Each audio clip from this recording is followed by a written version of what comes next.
बिस्मिल्लाहिर्रहमानिर्रहीम। इस वीडियो में हम स्टैटिस्टिकल इन्फ्रेंस के बारे में पढ़ेंगे। जैसे कि हमने पहले भी डिस्कस किया था कि स्टैटिस्टिक्स की दो मेजर ब्रांचेस हैं, एक है डिस्क्रिप्टिव स्टैटिस्टिक्स और एक है इन्फ्रेंशियल स्टैटिस्टिक्स। तो डिस्क्रिप्टिव स्टैटिस्टिक्स में जो डिस्कशंस थी वो हम पहले ही कर चुके हैं। तो आज हम इन्फ्रेंशियल स्टैटिस्टिक्स के बारे में कुछ बेसिक कॉन्सेप्ट्स जो है इस वीडियो में डिस्कस करेंगे। तो इसमें हम यहाँ पर थोड़ा सा रिकंसिडर कर लेते हैं कि हमने अपनी लास्ट वीडियोस में यहाँ पे नॉर्मल डिस्ट्रीब्यूशन को डिस्कस किया था। उसमें आपके पास यहाँ पर दो पैरामीटर थे, एक म्यू था, एक वेरिएंस था सिग्मा स्क्वायर। जब इनकी वैल्यू मालूम होती है और आपको एक्स की वैल्यूज भी मालूम होती हैं तो आप प्रोबेबिलिटीज या आप जिसको एरिया कहते थे, हम एरिया फाइंड आउट कर लेते थे। आप यहाँ पर देखें कि जो स्टैंडर्ड नॉर्मल वेरिएबल होता है उसका जो डिस्ट्रीब्यूशन होता है, जिसको हम स्टैंडर्ड नॉर्मल डिस्ट्रीब्यूशन कहते हैं, वो ये वाली लाइन से शो हो रहा है। यहाँ पर आप इसको देखें, यहाँ पर मीन 0 है और वेरिएंस 1 है। तो ये शेप आप यहाँ पर देख लें कि इस तरह की शेप बन रही है। इस तरह से यहाँ पर ये जो है, जैसे जैसे आप वेरिएंस बढ़ाते जा रहे हैं तो ये जो पीक है ये कम होती जा रही है। ये देखें थोड़ा सा कम हो गया और मजीद जब आप इसका वेरिएंस 3 किया तो ये काफ़ी फ्लैट हो गया। अब क्वेश्चन ये है कि what if we don't know the mu. This means कि आपको पॉपुलेशन पैरामीटर का इल्म नहीं है। तो जब आपको पॉपुलेशन पैरामीटर फाइंड आउट नहीं होता, वो मालूम नहीं होता, तो आप उस के साथ क्या करेंगे। तो this is the case of inferential statistics. अब हम स्टैटिस्टिकल इन्फ्रेंस में क्या करते होते हैं। अब यहाँ पर ये एक जस्ट आप पॉपुलेशन कंसिडर कर लें और ये देखें आप इसमें ये पॉपुलेशन के कुछ एलिमेंट्स हैं सपोज, यानी कि वैल्यूज़ ऑफ द पॉपुलेशन हैं। तो यहाँ पर ये देखें ये बहुत सारी वैल्यूज़ हैं पॉपुलेशन की। अगर सपोज तो यहाँ पर आप इसको तो पॉपुलेशन कहेंगे। अब हम इसमें से स्टैटिस्टिकल इन्फ्रेंस के अंदर क्या करते हैं, इन वैल्यूज़ की कोई भी मैयर फाइंड आउट करना हो, जैसे मीन फाइंड आउट करना है या वेरिएंस फाइंड आउट करना है या कोई भी पॉपुलेशन करैक्टरिस्टिक्स जब हम फाइंड आउट करते हैं तो वो बहुत ज़्यादा पॉपुलेशन होती है, बहुत बड़ी पॉपुलेशन होती है, उसको हैंडल करना इतना आसान नहीं होता, या उस पर कास्ट बहुत सारी आती है या बहुत सारे फैक्टर्स हैं, विद इन टाइम हम उसको जो है ना फाइंड आउट नहीं कर सकते।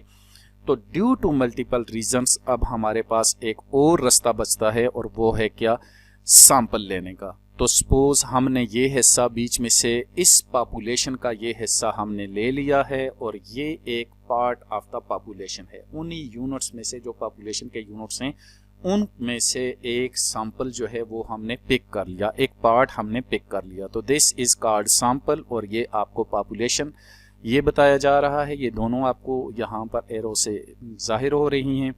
अब हमने इस सैंपल को हमने यहाँ से यहाँ पर ले आते हैं। तो जब हम बाहर निकाल लेते हैं पॉपुलेशन से, उन वैल्यूज़ को निकाल लेते हैं जो हमारा सैंपल होता है, तो इसमें से फिर हम जो है यहाँ पर इसकी वैल्यूज़ फाइंड आउट करते हैं। तो अब आप देखें कि एक डेटा ये है कि यहाँ पर हमारे पास ये वाली वैल्यूज़ और ये वाली वैल्यूज़, यानी कि इनको मिलाकर ये हमारी पॉपुलेशन बनती है। तो मैं यहाँ पर दोबारा से इन वैल्यूज़ को यहाँ पर दोबारा शो कर लेता हूँ यहाँ पर एज इट इज़, ताकि हमारी पॉपुलेशन कंप्लीट हो जाए। तो ये देखें ये हमारी पॉपुलेशन है और इन पॉपुलेशन की जो वैल्यू से हम कोई मैयर निकालते हैं तो दैट इज कॉल्ड पैरामीटर। तो अब पैरामीटर क्या है, that is any measure calculated from population is called parameter. यानी कि इन वैल्यूज से, इन पॉइंट्स से, ये जो पॉपुलेशन ऑब्जेक्ट्स हैं, तो इनको यूज़ करते हुए आप कोई भी मैयर फाइंड आउट करते हैं। और वो मैयर क्या हो सकता है, म्यू हो सकता है, यानी कि मीन ऑफ द पॉपुलेशन हो सकता है, वेरिएंस ऑफ द पॉपुलेशन, या इन केस ऑफ प्रोपोर्शन जो है आप प्रोपोर्शन फाइंड आउट कर सकते हैं। तो ये सारे जो है ये मैयर्स जो है जब भी आप निकालें और वो पॉपुलेशन की वैल्यू से निकालें तो that is called the parameters. और parameters are denoted by the Greek letters, जैसे कि यहाँ पर म्यू और सिग्मा स्क्वायर्स हैं। तो इस तरह से जो सैंपल वैल्यूज़ होती हैं, तो इसमें से अगर आप ये वाले मैयर्स को अप्रॉक्सीमेट करेंगे तो इनको कहते हैं statistic. Any measure calculated from the sample is called statistic. और ये स्टैटिस्टिक कौन कौन सी हो सकती हैं, जैसे इस म्यू के लिए ये जो स्टैटिस्टिक है ये x बार है, और इसी तरह से इस वेरिएंस के लिए ये स्टैटिस्टिक्स s स्क्वायर है, और इसी तरह से इस p के लिए ये स्टैटिस्टिक्स p हैट है, और these are represented by the Roman letters. अब यहाँ पर ये जो स्टैटिस्टिक्स हैं ये बेसिकली अप्रॉक्सीमेटली इसको फाइंड आउट कर लेते हैं, ये पॉपुलेशन पैरामीटर को, अगरचे ये एग्जैक्ट नहीं होगी लेकिन एक अंदाज़ा हम लगा सकते हैं इन वैल्यूज़ से। तो ये हमने इस पॉपुलेशन से इन वैल्यूज़ को हमने यहाँ से पिक किया यहाँ पर, और इन को इस्तेमाल करते हुए हमने इन पैरामीटर्स के बजाय हमने उनकी स्टैटिस्टिक्स की वैल्यू निकाल ली हैं। तो हम इनसे अंदाज़ा लगा लेंगे कि हमारा जो पैरामीटर की वैल्यू होगी वो कौन कौन सी होंगी, अगरचे ये एग्जैक्ट नहीं होंगी लेकिन but it will be close to the parameter. Now we are able to define the inferential statistics or statistical inference. Statistical inference is a technique in which information is obtained from the sample, and on the basis of these information inference are drawn about the populations. This means कि हम क्या करते हैं कि इस sample से हम information लेते हैं, और वो इन्फॉर्मेशन कौन सी होती है, जैसे यहाँ पर ये सैम्पल मीन के लिए है, वेरिएंस के लिए ये है, प्रोपोर्शन के लिए ये है। तो सैम्पल मीन से इन्फॉर्मेशन लेकर उन इन्फॉर्मेशन के बेस पे पॉपुलेशन के बारे में राय कायम करते हैं। और पॉपुलेशन के बारे में राय किस बेस पे कायम होगी, यानी कि पॉपुलेशन करैक्टरिस्टिक्स के बारे में। तो पॉपुलेशन करैक्टरिस्टिक्स क्या हैं, दैट आर पैरामीटर्स। तो बेसिकली हम स्टैटिस्टिकल इन्फ्रेंस में हम सैम्पल इंफॉर्मेशंस मींस कि हम सैम्पल स्टैटिस्टिक्स की वैल्यू लेते हैं, और इन स्टैटिस्टिक्स को यूज़ करते हुए हम पॉपुलेशन पैरामीटर के बारे में इन्फ्रेंस ड्रा कर रहे होते हैं। तो this whole procedure is called statistical inference. अब हम पॉपुलेशन और सैंपल की एक एग्जांपल लेते हैं और उसको फर्दर डिस्कस कर लेते हैं। Suppose we are interested in the distribution of height in the Pakistan, the resident of the Pakistan or the population. The parameter mu is the true average height of the Pakistan residents and sigma square is the true variance. तो ये हमारे पास जो parameters हैं mu और sigma square, तो ये populations जो होगी, पीपल ऑफ द पाकिस्तान जो है, रेजिडेंट्स ऑफ द पाकिस्तान जो होंगे, उनकी हाइट का जो है वो मीन और वेरिएंस जो है उसको शो कर रहा है। मीन को म्यू से शो करते हैं और वेरिएंस को सिग्मा स्क्वायर से। If we were to measure the height of all Pakistani residents, we would conduct a census. अब क्या होगा कि अगर हमें सारे लोगों की हाइट चाहिए होगी तो इसके लिए हमें सेंसस कंडक्ट करना पड़ेगा। However, the measuring the height of every individual is hardly feasible. और ये बहुत ही मतलब मुश्किल काम होगा, इस पे बहुत सारा मतलब एक्सपेंडिचर आ जाएंगे, और बहुत यानी कि एक बड़े पैमाने पे ये काम करने वाला है और गवर्नमेंट लेवल पे। तो इसीलिए जो गवर्नमेंट है जब वो सेंसस कंडक्ट करते हैं तो वो ऑलमोस्ट 10 इयर्स के बाद जो है वो सेंसस कंडक्ट करते हैं। तो इसमें एक एस्पेक्ट तो उसमें एक्सपेंडिचर का है, और एक तो ये है कि खैर वो बड़े पैमाने पे जब कंडक्ट करते हैं तो वो आम तौर पे एक सिग्निफिकेंस जो चेंज आती है वो ऑलमोस्ट ये कंसिडर किया जाता है कि 10 साल बाद आती है, तो इसलिए 10 साल बाद करते हैं। और दूसरा ये कि उसमें ख़र्चा भी बहुत ज़्यादा आता है, बहुत ज़्यादा लेबर चाहिए होती है और एक्सपर्टीज़ चाहिए होती हैं, तो उसको मैनेज करना एक बहुत बड़ा काम होता है। तो ये किसी इंडिविजुअल के लिए जो है वो पॉसिबल नहीं होता है। Instead we can randomly select a sample from the population. तो हम सैंपल लेते हैं पॉपुलेशन से, तो उसके बाद हम उसमें से इन्फ्रेंस जो है, इन्फ्रेंस मींस राय कायम करना, from the sample to the populations, यानी कि सैंपल लिया, उस सैंपल में से हमने इंफॉर्मेशन ली और उन इंफॉर्मेशंस के बेस पे हमने पॉपुलेशन के पैरामीटर्स के बारे में अपनी राय कायम कर दी। तो वो जो सैंपल से जो आप इंफॉर्मेशन ले रहे होते हैं दैट इज सैंपल स्टैटिस्टिक्स, जैसे कि सैंपल मीन x बार होता है या सैंपल वेरिएंस s स्क्वायर होता है।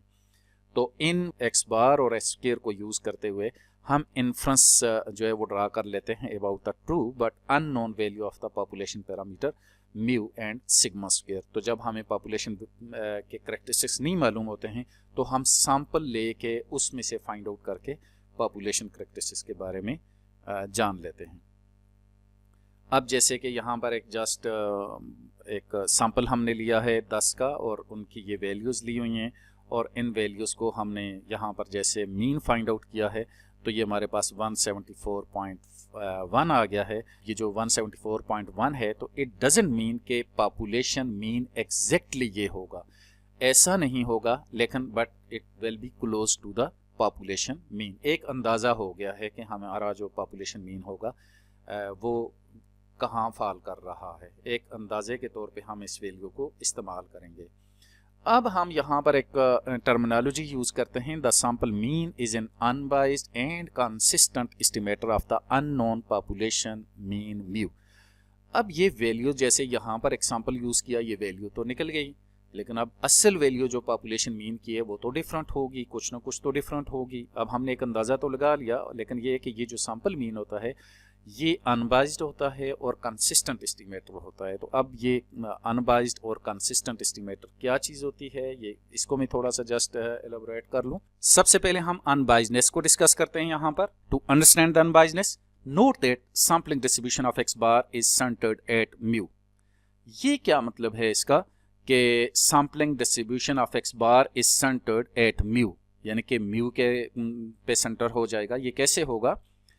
When we repeatedly sample more on this in a bit, यानी कि आप जब मल्टीपल सैंपल्स लेंगे, एक सैंपल लिया उसका मीन कैलकुलेट किया, दूसरा किया, तीसरा किया, उसके मीन कैलकुलेट करते जा रहे हैं अगर, तो इस तरह से बहुत सारे जब आप सैंपल लेके उनके मीन कैलकुलेट करें तो आप देखेंगे कि some of the sample means are about the true value of the parameter mu और some of the sample mean will be below it, यानी कि इस मीन से, इस पॉपुलेशन मीन से कुछ तो ये वाले सैंपल मीन जो होंगे ये कुछ अबव चले जाएंगे और कुछ जो है वो बिलो हो जाएंगे।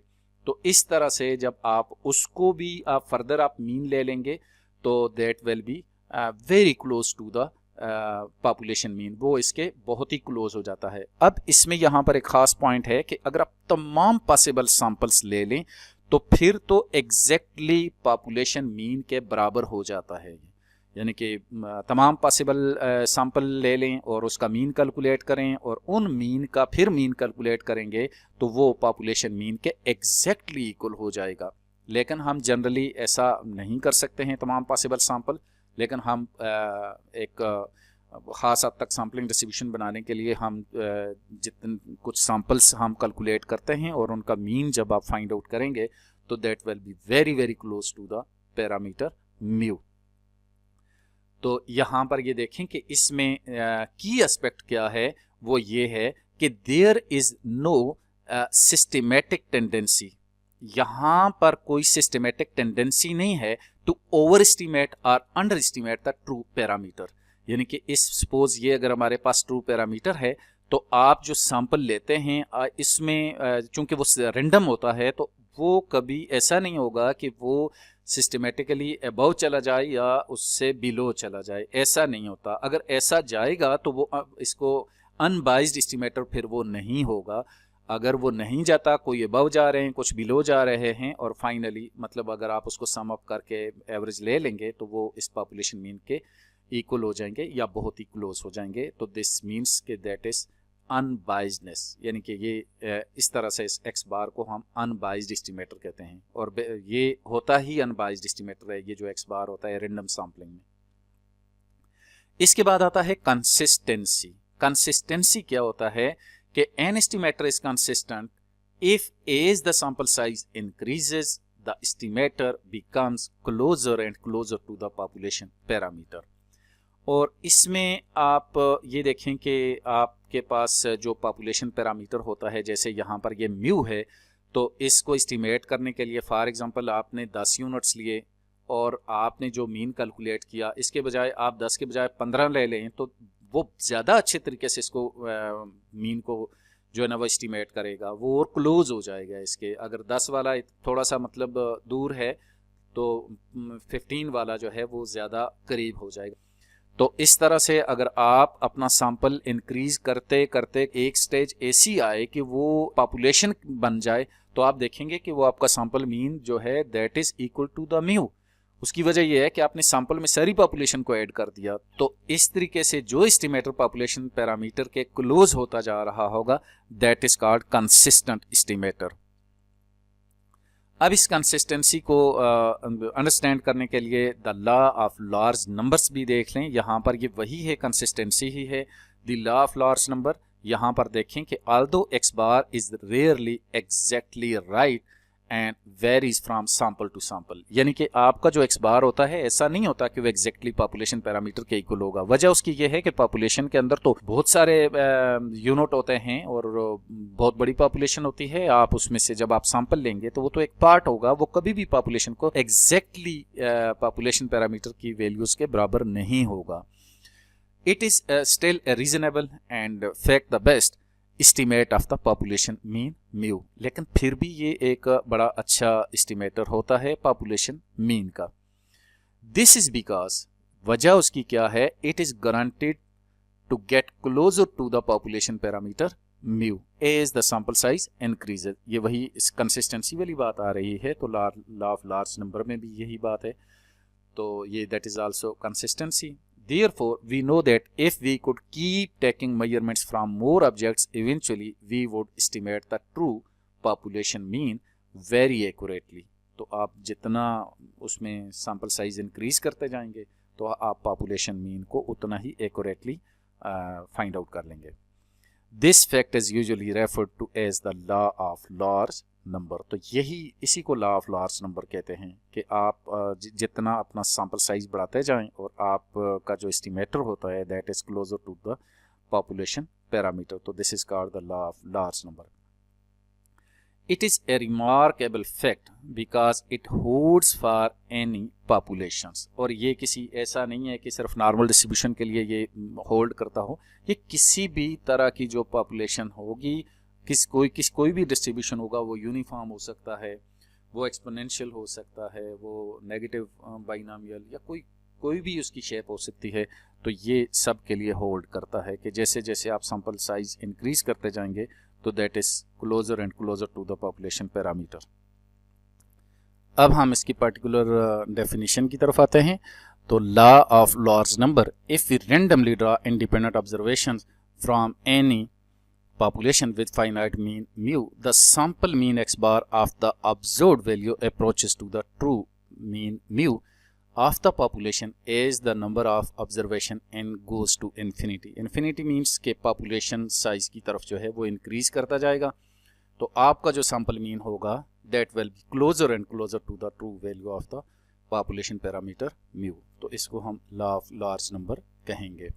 यहाँ पर आप देखें law of large number in action, और यहाँ पर आप इसको देख रहे हैं कि ये ग्राफ है और इसमें एक्स एक्सिस पे आप यहाँ पर देखें कि ये एक्स एक्सिस पे आपके सामने जो है ये क्या है, नंबर ऑफ ऑब्जर्वेशंस दिया हुआ है ये, ठीक है, और ये नंबर ऑफ ऑब्जर्वेशंस है, और ये वाई एक्सिस पे आपके सामने जो है वो mean of the first N observations. तो आप जो जितनी नंबर ऑफ ऑब्जर्वेशंस ले रहे हैं उसका फिर मीन कैलकुलेट कर रहे हैं और उसको यहाँ पर ये शो कर रहे हैं। तो आपने ये लिया है, मतलब 4 वैल्यूज़ लिए हैं और आप यहाँ पर देखें 10 लिया, ये लिया, तो ये अप्स एंड डाउन्स आते जा रहे हैं और करते करते यहाँ पर जब ये 6000 7000 पे गया तो यहाँ आहिस्ता आहिस्ता स्टेबिलिटी आना शुरू हो गया। यहाँ पर आप देखें यहाँ पर स्टेबल होना शुरू हो गया, अप्स एंड डाउन्स आते रहे, लेकिन यहाँ पर ये कम्प्लीटली स्टेबल हो गया। तो दिस मीन्स कि आपके 6000 या 7000 से अबव जाएँ तो फिर कोई ज़रूरत नहीं है मज़ीद सैंपल लेने की, यानी कि सैंपल यूनिट्स को इंक्रीज करने की ज़रूरत नहीं है, वहाँ जाकर स्टेबिलिटी आ गई है और it is equal to the population parameter mu जो कि हमारे पास 100 है। तो ये अपने जो पॉपुलेशन मीन है उसके क्लोज हो गया है। तो इसको कहते हैं लॉ ऑफ लार्ज नंबर। तो ये ग्राफिकली यहाँ पर शो किया गया है। अब हम बेसिक टर्मिनोलॉजीज और कंसेप्ट्स की तरफ आते हैं जो यूज़ होते हैं स्टैटिस्टिकल इन्फ्रेंस में। उसमें इसको मतलब कंफ्यूज नहीं करना चाहिए एक टर्म को किसी दूसरे के साथ, तो इसलिए यहाँ पर इसको थोड़ा सा देख लें कि ये देखें सैंपल डिस्ट्रीब्यूशन, एक है सैंपल डिस्ट्रीब्यूशन और दूसरा है सैम्पलिंग डिस्ट्रीब्यूशन। अब इन दोनों में क्या फ़र्क है? अब सैंपल डिस्ट्रीब्यूशन जो है is the distribution of the individual observations that we observes और measure. In other words the distribution of the sample data, यानी कि आपके पास जो सैंपल है, सैंपल की वैल्यूज हैं, उसकी अगर आप कोई डिस्ट्रीब्यूशन बना रहे हैं या उसकी जो डिस्ट्रीब्यूशन होगी that is called sample distribution. और एक है सैम्पलिंग डिस्ट्रीब्यूशन को। तो ये सैंपल डिस्ट्रीब्यूशन डिफरेंट चीज है और सैम्पलिंग डिस्ट्रीब्यूशन डिफरेंट चीज है। और वो क्या है? The theoretical distribution of sample statistics for example mean that we don't observe. ठीक है, हम उसको ऑब्जर्व नहीं करते हैं। In other words the probability distribution of any statistic is called sampling distribution of that statistics. तो this is called the sampling distribution. यानी कि कैसे है कि एक तो जो सैंपल डिस्ट्रीब्यूशन होती है वो उसमें आपके पास सैंपल की जो ऑब्जर्वेशन होती हैं आप उनका अगर डिस्ट्रीब्यूशन बना रहे हैं तो वो सैंपल डिस्ट्रीब्यूशन कहलाएगा। और एक सैंपलिंग डिस्ट्रीब्यूशन यानी कि आपने एक सैंपल लिया, उसका मीन कैलकुलेट किया, दूसरा सैंपल लिया, उसका मीन कैलकुलेट किया, तीसरा किया, उसका मीन कैलकुलेट किया। तो इस तरह से रिपीटेड सैंपल्स, जब बहुत सारे सैंपल लेंगे तो उनके मीन्स जो कैलकुलेट कर रहे हैं उन मीन्स की जो प्रोबेबिलिटी डिस्ट्रीब्यूशन आप बनाएंगे that is called the sampling distributions. यहां पर ये देख लें, the probability distribution of any statistic is called sampling distribution of that statistic. जबकि सैंपल डिस्ट्रीब्यूशन जो होता है वो तो जस्ट एक सैंपल की वैल्यूज का डिस्ट्रीब्यूशन होता है। अब यहाँ पर कुछ और कॉन्सेप्ट्स हैं जिनको समझना बहुत ज़रूरी है। रैंडम सैंपल, तो रैंडम सैंपल जो होता है इसको जब हम सैंपल लेते हैं पॉपुलेशन से, रैंडमली लेते हैं, वो हमें स्टैटिस्टिक प्रोवाइड करता है। और स्टैटिस्टिक क्या चीज़ होती है? जो सैंपल से कोई मेजर निकालते हैं, जैसे मीन हो गया, वेरिएंस हो गया, प्रोपोर्शन हो गया, तो उसको स्टैटिस्टिक्स कहते हैं, पहले भी डिस्कस किया है। अब ये स्टैटिस्टिक्स चूंकि हर सैंपल से फाइंड आउट होता है और वो सैंपल रैंडम होता है तो ये स्टैटिस्टिक्स की वैल्यू भी वेरी करती है, ये चेंज होती रहती है। तो this means statistic is a random variable. अब ये रैंडम वेरिएबल होगा, तो जब ये रैंडम वेरिएबल है तो हमें हर रैंडम वेरिएबल का मालूम है कि every random variable has its own probability distributions.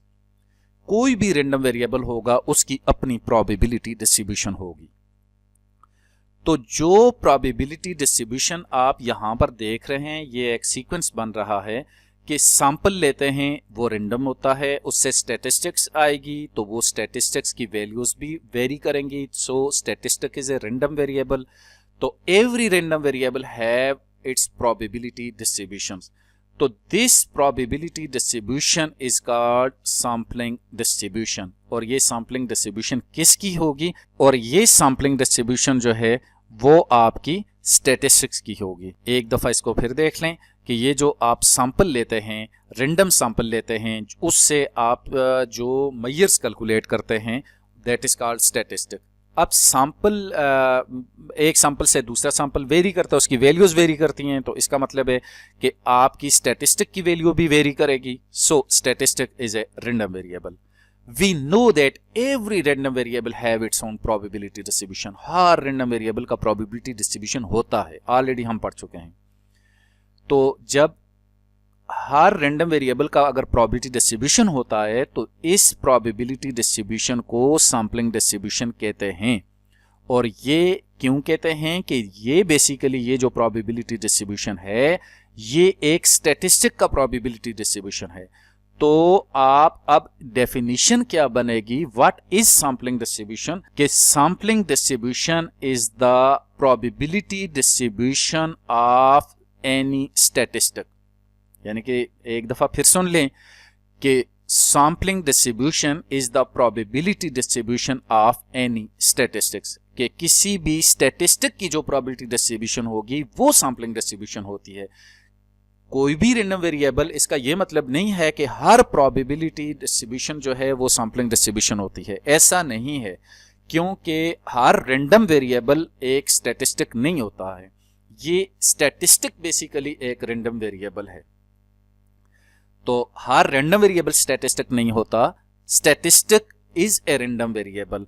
तो हर रैंडम वेरिएबल की प्रोबेबिलिटी डिस्ट्रीब्यूशन होगी, तो probability distribution of any statistic is called sampling distribution of that statistics. कि होपफुली ये आपको बात समझ आ गई होगी कि व्हाट इज सैम्पलिंग डिस्ट्रीब्यूशन। यहाँ पर एक और चीज़ भी नोट कर लें कि we don't get confuse between the standard deviation of sample distribution and the standard deviation of sampling distribution. ये डिफरेंट चीज़ें हैं। Standard deviation of sample distribution S से डिनोट होता है और standard deviation of sampling distribution जो है वो सिग्मा एक्स बार से डिनोट होता है। और यहाँ पर we call the standard deviation of sampling distribution the standard error. इसको हम स्टैंडर्ड एरर भी कहते हैं, यानी कि स्टैंडर्ड एरर होता है, ये जो स्टैंडर्ड डेविएशन होता है इसको हम स्टैंडर्ड एरर कहते हैं। अब हमारी जो डेफिनेशन बनी तो वो क्या है, the standard deviation of any statistic is called standard error of that statistic. यानी कि यहाँ पर आप ये भी कह सकते हैं the standard deviation of any statistic is called standard error of that statistic. तो किसी भी स्टैटिस्टिक का जो स्टैंडर्ड डेविएशन होगा उसको आप स्टैंडर्ड एरर कहेंगे, लेकिन हर स्टैंडर्ड डेविएशन स्टैंडर्ड एरर नहीं होता। आम रैंडम वेरिएबल का स्टैंडर्ड डेविएशन जो होगा वो स्टैंडर्ड डेविएशन ही रहता है, लेकिन किसी स्टैटिस्टिक का, ये जो स्टैटिस्टिक यहाँ पर ऊपर बताई गई है ये वाली, इस स्टैटिस्टिक्स जो कि सैंपल से फाइंड आउट की होती है, एक्स बार हो गया, एस हो गया या पी हो गया, प्रोपोर्शन हो गया, तो जो सैंपल्स की वैल्यू से फाइंड आउट होती हैं जो स्टैटिस्टिक्स वो भी रैंडम वेरिएबल होते हैं, तो उनका जो स्टैंडर्ड डेविएशन होगा that is called the standard error. अब हम यहाँ पर एस्टिमेटर वर्सेस एस्टिमेट, तो ये एक और चीज़ के दरमियान आप डिफरेंस फाइंड आउट कर लें। यहाँ पर ये देखें कि जो स्टैटिस्टिक बेसिकली होती है, आप उसको दूसरे लफ्ज़ों में आप एस्टिमेटर भी कह सकते हैं। The mean estimator X bar is the function of x1 x2 to xn। यानी कि यहाँ पर ये देखें कि ये जो x बार होता है basically this is a function of x1 x2 x3 values of the random variable.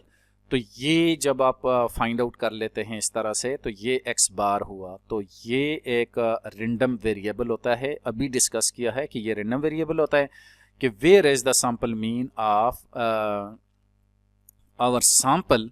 यहाँ पर ये जो सैंपल मीन है हमारे पास that is 174.1 is a realisation. अभी हमने थोड़ी देर पहले ये 174.1 फाइंड आउट किया, तो this is the value and this is the estimator, यानी कि ये हमारा एस्टिमेट है और ये हमारा एस्टिमेटर है। इस एस्टिमेटर को यूज करते हुए हमने ये वैल्यू फाइंड आउट की है 174.1। ये हमने एक्स बार लिखा है यहाँ पर, इसको कि वैल्यूज को डिनोट करने के लिए स्मॉल एक्स बार को से डिनोट किया। तो 174.1 इज द रियलाइजेशंस, या इसको एस्टिमेट कहेंगे, जबकि ये हमारे पास जिसने एस्टिमेट किया जो फार्मूला है दैट इज कॉल्ड एस्टिमेटर। अब एस्टिमेटर क्या होगा? An estimator is the function of the random variable which represents draw from population, thus the estimator is a random variable. तो अभी हमने ये डिस्कस किया है कि एस्टिमेटर्स जो है वो बेसिकली एक मेथड या फार्मूला को कहते हैं जो पॉपुलेशन पैरामीटर को का अंदाज़ा लगाता है। अब इसके बाद आता है estimate. An estimate, on the other hand, is the numerical value that you obtain from a specific sample. An estimate is not a random variable, it's just a number. जैसे यहाँ पर ये 174 है, तो this is the estimate, and this estimate is find out by using this formula estimator. तो ये हमारा estimator हुआ और ये हमारा estimate हो गया। As any other random variable, x bar follows a distribution. अब देखें जो x बार होगा वो चूंकि रैंडम वेरिएबल होता है और उसकी एक डिस्ट्रीब्यूशन होती है। What does the distribution look like? अब वो डिस्ट्रीब्यूशन कैसा होगा? To answer this question we consider one of the most remarkable theorem in statistics, the central limit theorem. अब हम सेंट्रल लिमिट थ्योरम जो कि की रोल प्ले करता है हमारी स्टैटिस्टिकल इन्फ्रेंस के अंदर, तो इसलिए अब हम इसको डिस्कस करते हैं। तो सेंट्रल लिमिट थ्योरम जो है ये क्या है? यहाँ पर आप देख लें कि let's demonstrate the central limit theorem using simulations. और ये एक सिमुलेशंस के ज़रिए फाइंड आउट किया गया है। We assume that xi is identically and independently distribution as uniform distribution। uniform distribution क्या होता है कि अगर उसका इंटरवल 160 से लेकर 180 तक वो यूनिफॉर्म है, उसमें कोई जो है वो उसमें अप्स एंड डाउन्स नहीं आ रहे हैं। जैसे कि यहाँ पर आप ये देखें कि ये एक्स एक्सिस और वाई एक्सिस यहाँ पर मैंने बनाया है, और यहाँ आप देखें कि ये 160 है और ये 180 है, और इस 160 से लेकर 180 के दरमियान आपका डिस्ट्रीब्यूशन एक कांस्टेंट जो है वो वैल्यूज़ के साथ जा रहा है। तो this is called the uniform distribution. तो इस तरह का यूनिफॉर्म डिस्ट्रीब्यूशन होता है। अब इसमें से वो कहता है कि if we proceed as follows, तो यहाँ पे उसने 50 ऑब्जर्वेशन x1 से लेकर x50 तक फ्रॉम ऑल पॉपुलेशंस जो है वो ली है। एक सबसे पहले हमने ये लिया, फिर उसके बाद we obtain and write down the sample mean. उसके बाद हमने क्या किया, x बार फाइंड आउट किया है, यानी कि उन 50 ऑब्जर्वेशंस का जो है वो मीन फाइंड आउट किया। Repeat step 1 and 2 10,000 times. आपने इस स्टेप 1 और स्टेप 2 को 10,000 टाइम्स जो है वो रिपीट किया, यानी कि 50 ऑब्जर्वेशन ली, मीन कैलकुलेट किया, फिर 50 ऑब्जर्वेशन ली, फिर आपने मीन कैलकुलेट किया, फिर 50 ऑब्जर्वेशन ली और मीन कैलकुलेट किया। कितनी बार? 10,000 टाइम्स आपने ये प्रोसेस किया है, और इस तरह से आपके पास 10,000 सैंपल मीन बनेंगे, x bar 1, x bar 2, x bar 3 up to 10,000। This large set of sample means should give us an idea how the theoretical distribution of x bar looks like। तो यहाँ पर आप ये देख लें कि जिस वक्त यानी कि central limit theorem in actions यहाँ पर लिखा हुआ कि 100 रिपीटेशंस जब हुई थी, तो उस वक्त जो हमारा जो डिस्ट्रीब्यूशन बना था वो यहाँ पर कुछ इस टाइप का बना था कि यहाँ 160 से लेकर ये आ रही थी हमारे पास, ये मीन आ रहे थे। फिर जब इसको 5000 टाइम्स ये रिपीटेशन की, तो ये देखें ये तकरीबन नॉर्मल डिस्ट्रीब्यूशंस जो है ये बन रहा है, और इसको जब 10,000 रिपीटेशंस की हैं तो ये एग्जैक्टली नॉर्मली डिस्ट्रीब्यूटेड जो है वो डिस्ट्रीब्यूशन जो है ना वो ये बन गया है। तो अगरचे वो यानी कि पिकअप कहाँ से किया था, यूनिफॉर्म डिस्ट्रीब्यूशन से आपने उसको पिक किया था, लेकिन जब आपने उन के मीन्स फाइंड आउट किए हैं और उन मीन का सैम्पलिंग डिस्ट्रीब्यूशन जब आपने फाइंड आउट किया है, तो that is distributed as normal. यहाँ पर आप ये देख लें कि sample mean of x bar 1, x bar 2 up to x bar 10,000 is 170। तो एग्जैक्टली ये 170 पर फॉल कर रहा है यहाँ पे। तो and the standard deviation is this. तो ये मीन है और ये स्टैंडर्ड डेविएशन आ गया है, और इस पर आप ये देखें कि ये बिल्कुल नॉर्मली डिस्ट्रीब्यूटेड हुआ है यहाँ पर, जबकि आपने पिक कहाँ से किया था, यूनिफॉर्म डिस्ट्रीब्यूशन से, लेकिन जो सैंपल मीन की जो डिस्ट्रीब्यूशन बनेगी दैट इज नॉर्मल डिस्ट्रीब्यूशन। तो ये सेंट्रल लिमिट थ्योरम यही कहता है कि irrespective of the distribution in which you draw the sample, आपका जो एक्स बार का जो सैंपलिंग डिस्ट्रीब्यूशन बनेगा that will be normally distributed. तो वो आपका नॉर्मल डिस्ट्रीब्यूशन जो है वो बन जाएगा। The mean and the standard deviation of x bar, ये इस एक्स बार का मीन और स्टैंडर्ड डेविएशन जो है वो क्या होगा। If x bar is the mean of the sample size n, जैसे अभी हमने सैंपल साइज लिया है 50 का, उसका मीन कैलकुलेट किया है, उसकी बात जैसे हमने वहां पर डिस्कस की थी, तो उसी तरह से जनरल फॉर्म में अगर साइज n होगा which is drawn randomly from A population with mean mu और स्टैंडर्ड डेविएशन सिग्मा। एक पॉपुलेशन होगी, डेफिनेटली जो पॉपुलेशन होती है उसका मीन भी होता है, उसका स्टैंडर्ड डेविएशन भी होगा। तो अगर आप उसमें से साइज n का सैंपल लेते हैं और उसका मीन कैलकुलेट करते हैं, तो जो हमारे पास डिफरेंट वैल्यूज आएंगी सैंपल की, फिर उनका जब मीन कैलकुलेट करेंगे तो वो जो मीन होगा, यानी कि सैंपलिंग डिस्ट्रीब्यूशन का जो मीन होगा वो इस पॉपुलेशन मीन के बराबर हो जाएगा, लेकिन उसका जो स्टैंडर्ड डेविएशन होगा या स्टैंडर्ड एरर जिसको हम कहते हैं, तो वो किसके इक्वल हो जाएगा, sigma over n under root के इक्वल हो जाएगा। तो ये यहाँ पर इसका mean and standard deviation of x bar ये आ जाता है। More formally the central limit theorem can be described as follows. तो यहाँ पर असल में सेंट्रल लिमिट थ्योरम को बताया गया है, एक्चुअली यहाँ पर डेफिनेशन की फॉर्म में। Suppose you draw n random numbers from an arbitrary discrete और continuous distribution with mean mu and variance sigma square if n is sufficiently large, यानी कि अगर आपका n जो है वो काफी बड़ा है, तो then x bar will be normally distributed with mean mu और वेरिएंस यहाँ पर आ जाएगा सिग्मा स्क्वायर ओवर एन के, और एक्स बार हमारे पास ये फार्मूला है एक्स बार का। तो इस एक्स बार का जो डिस्ट्रीब्यूशन बनता है वो नॉर्मल होगा, उसका मीन म्यू होगा और वेरिएंस उसका सिग्मा स्क्वायर ओवर एन होगा।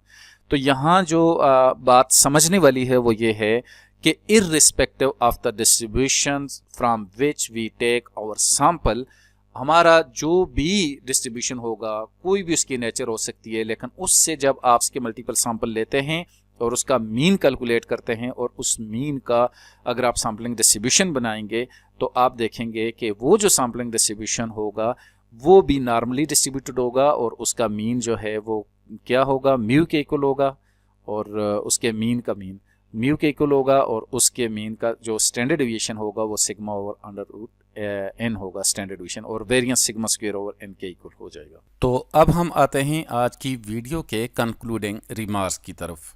जैसे कि हमने स्लाइड 1 में हमने देखा था कि आखिरी जो हमारा क्वेश्चन वहाँ पर बना था कि what happen if mu is unknown, यानी कि अगर पॉपुलेशन मीन यानी कि नॉर्मल डिस्ट्रीब्यूशन का जो मीन है अगर वो मालूम नहीं होगा तो देन व्हाट विल हैपन, फिर हम क्या करेंगे। तो उसमें हमारी सेंट्रल लेमा थ्योरम ने मदद की है। तो इन रिजल्ट्स को यूज़ करते हुए हम मीन के बारे में इंटरवल एस्टिमेशन कर सकते हैं, हम testing of hypothesis find out कर सकते हैं, यानी कि हम इन्फ्रेंस ड्रा कर सकते हैं अबाउट द पॉपुलेशन पैरामीटर। तो मैं उम्मीद करता हूं कि आपको इस वीडियो से सीखने को मिला होगा। मज़ीद जो डिस्कशन होगी हम अपनी आइंदा आने वाली वीडियोस में इंशाल्लाह करेंगे।